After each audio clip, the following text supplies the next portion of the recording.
जय माता दी। नमस्कार दोस्तों, स्वागत है आप सभी का हमारे YouTube चैनल लक्ष्मी शर्मा की कहानियां पर। ओम नमो भगवते वासुदेवाय नमः। प्रिय भक्तगणों, आज आप श्रवण करेंगे श्रीमद् भगवद गीता पाठ 16वां अध्याय महात्म्य सहित।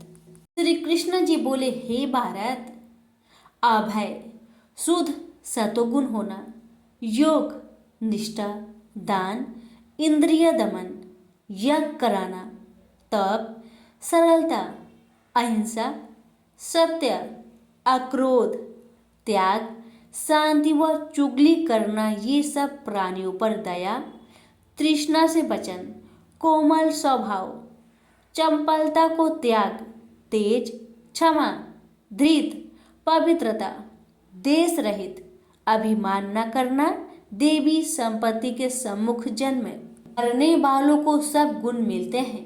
हे पार्थ, दंभ, दर्प, अभिमान, क्रोध, कटु भाषण और अज्ञान, ये सब आसुरी संपत्ति के सम्मुख जन्म लेने वाले को प्राप्त होते हैं। हे पांडव, देव संपत्ति मोक्ष और आसुरी संपत्ति बंधन का कारण होती है। तुम शोक ना करो, क्योंकि तुम देवी संपत्ति की भोग को जन्मे हो। हे पार्थ, इस लोक में देव और असुर, ये दो प्रकार के प्राणी उत्पन्न किए गए हैं। धर्म में प्रवृत्ति तथा अधर्म में निवृत्ति। असुर लोग नहीं जानते, उनमें न सोच, न आचार और न सत्य ही है। उनके मन में जगत की उत्पत्ति का कारण काम से प्रेरित स्त्री पुरुष के संयोग के अतिरिक्त और कुछ नहीं है।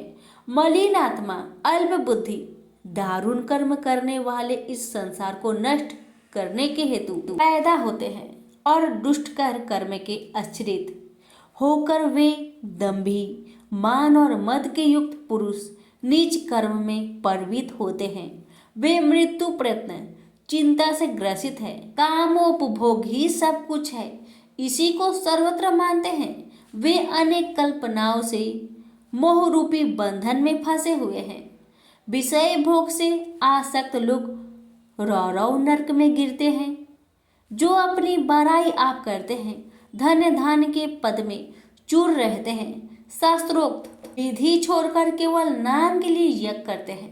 अहंकार, बल, घमंड, काम एवं क्रोध से युक्त है। अपनी तथा औरों की देह में स्थित मुझसे देश रखते तथा मेरी निंदा करते हैं। इन देश करने वाले क्रूर और अधम पापियों को मैं संसार की असुरी योनियों में डालता हूँ। हे कौतन्य, जन्म जन्म में असुरी योनि पाकर वे मूर्ख मुझको पाए बिना ही अंत में अधम गति को प्राप्त होते हैं।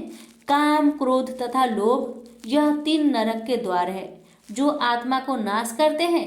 इस कारण अधोगति में ले जाने वाले इन तीनों को त्याग देना चाहिए।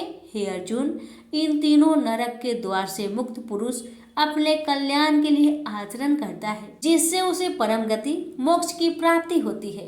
प्रेम से बोलिए श्री कृष्ण भगवान की जय। आप सुनिए 16वें अध्याय का महात्म्य। नारायण जी बोले, हे लक्ष्मी, एक सोरठ देश था। इसके राजा का नाम खर का बहू था। वह बड़ा धर्मात्मा था।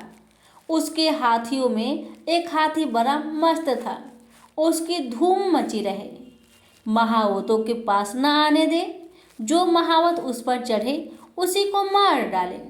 हाथी के पांव में जंजीर बंधी रहे, जिसके भेद से राजा ने और देशों से महावत बुलवाकर कहा, कोई ऐसा हो तो इस हाथी को पकड़े, मैं उसको बहुत धन दूंगा। हे लक्ष्मी, उस हाथी को किसी ने नहीं पकड़ा। एक दिन हाथी नगर में चला। सामने एक साधु आ रहे थे। लोगों ने उस साधु से कहा, हे संत जी, यह आपको मार डालेगा। संत ने कहा, तुम देखो श्री नारायण जी की कैसी शक्ति है। हाथी की क्या सामर्थ्य है जो मुझे मारे? यह मेरे पास भी नहीं आ सकता। साधु ने नेत्र पसार कर देखा तो हाथी ने सुर से साधु की चरण वंदना की और चुप खड़ा रहा। तब साधु ने कहा, हे गजेंद्र, मैं तुझे जानता हूँ। तू पिछले जन्म में तू पापी था। मैं तेरा उद्धार करूँगा, तू चिंता मत कर। लोगों ने यह देखकर राजा को खबर की तो राजा भी वहां आया। देखा तो हाथी साधु के आगे खड़ा है। साधु ने कहा, अरे गजेंद्र, तू आगे आ। हाथी ने आगे का चरण वंदना की।